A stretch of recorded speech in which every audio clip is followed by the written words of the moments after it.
নমস্কার বন্ধুরা, তোমরা কেমন আছো? আশা করি সবাই ভালো আছো। আমরাও ভালো আছি। তো আজকে একটা নতুন রেসিপি নিয়ে আসলাম তোমাদের সামনে। তোমরা দেখতে থাকো, আমার সঙ্গে থাকো। এই যে আজকে আমি বানাবো কাতল মাছের ঝোল, সঙ্গে আলু টমেটো দিয়ে।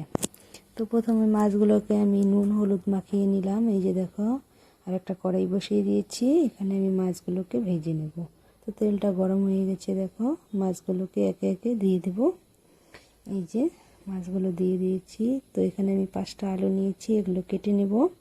এদিকে মাছটাও ভাজা হয়ে গেছে, দেখো এক পিস। এই যে ভালো করে ভেজে নিলাম।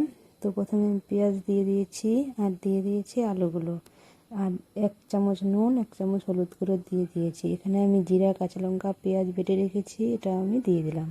তো ভালোভাবে ভেজে নেব আলুগুলোকে, দেখো মশলা দিয়ে।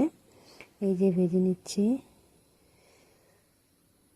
দেখতে থাকো তোমরা।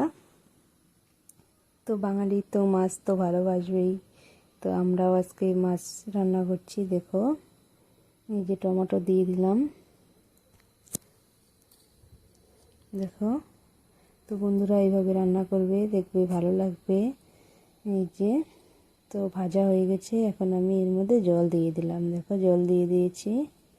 এই যে তো আলুগুলো আমার সিদ্ধ হয়ে গেছে, দেখো। এই যে আমার তরকারিটা প্রায় হয়ে এসেছে, এখন আমি মাছগুলো দিয়ে দেব। এই যে দেখো, একে একে মাছগুলোকে আমি দিয়ে দিলাম। এই যে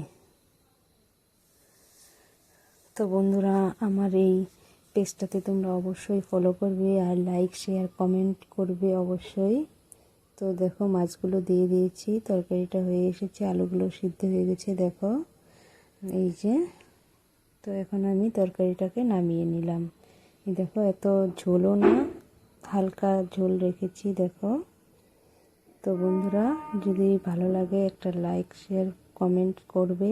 পরবর্তী ব্লগ নিয়ে আবার আসবো। আজকের মতন ভিডিও এই পর্যন্তই। বাই।